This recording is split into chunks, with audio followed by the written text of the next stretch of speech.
Welcome to the world where energy flows. From heat to work, that's how science grows. Every engine, every flame, thermodynamics explains the game.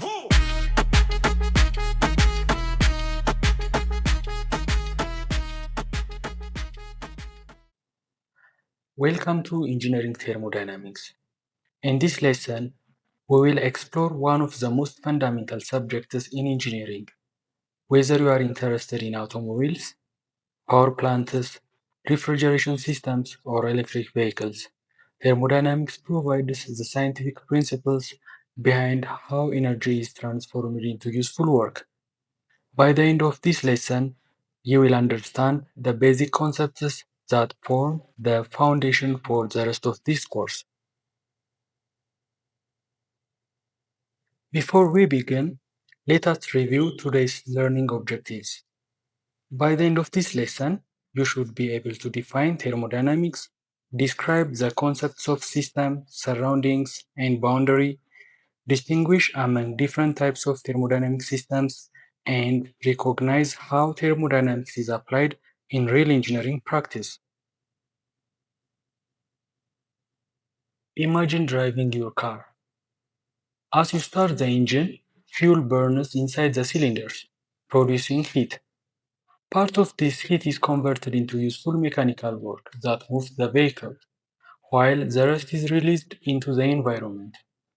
Have you ever wondered how engineers analyze these energy transformations? The answer lies in the thermodynamics.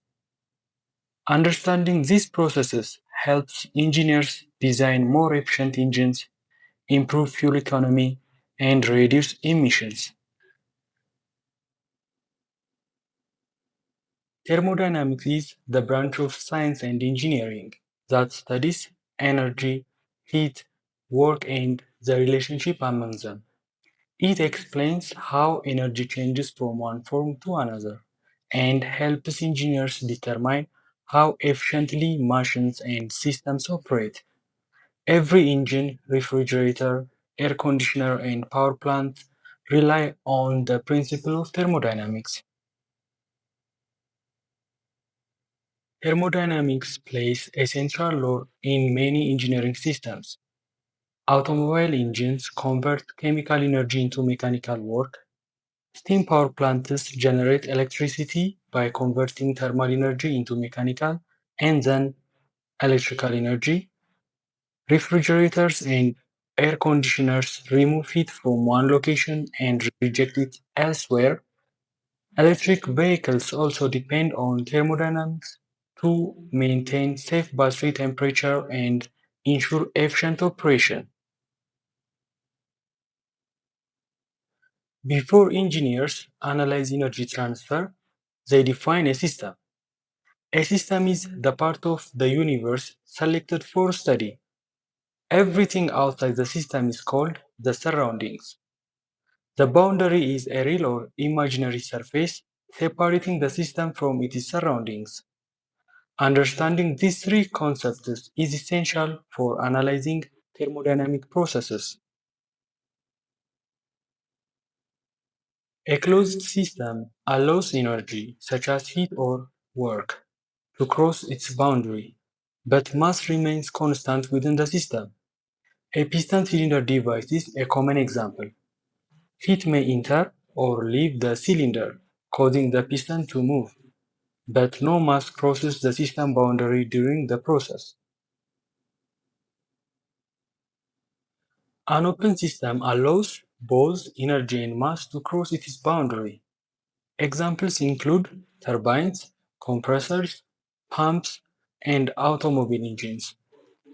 Air or fluid continuously enters and leaves these systems while energy is transferred through heat and work.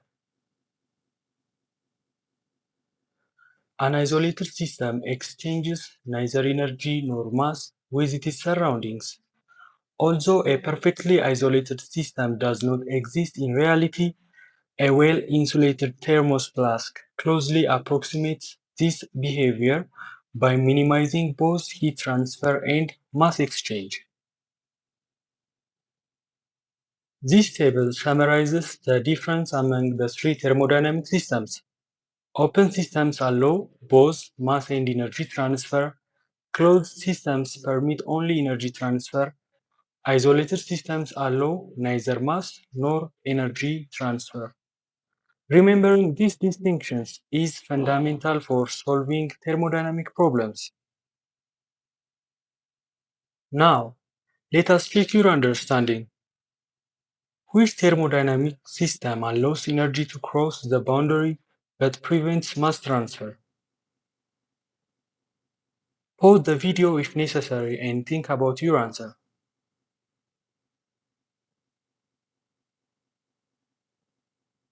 The correct answer is B, closed system. Energy may enter or leave, but the amount of mass within the system remains constant. Imagine you are designing a cooling system for an electric vehicle battery. Coolant continuously enters the cooling channels, absorbs heat, and exits the system. Would you classify this as a closed system or an open system? Take a moment to decide.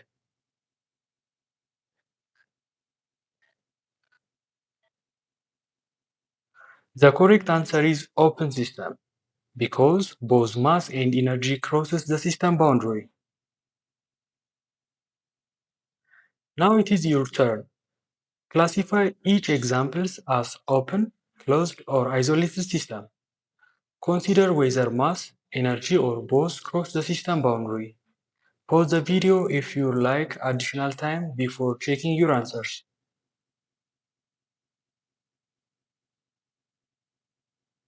Have you answered like this? Great! Let us review what we have learned today. We define thermodynamics as the science of energy and its transformations. We introduced the concepts of system, surroundings, and boundary, and distinguish among open, closed, and isolated systems. These ideas form the basis for understanding energy conservation and thermal engineering systems. In the next lesson, we will study the properties of pure substances, including pressure, temperature, volume, and phase changes. These concepts will build directly on today's introduction and prepare you for analyzing thermodynamic processes. Thank you for participating in this lesson. I hope this introduction has given you a solid understanding of the basic concepts of thermodynamics. Continue exploring the examples around you, and you will begin to see thermodynamics in action every day.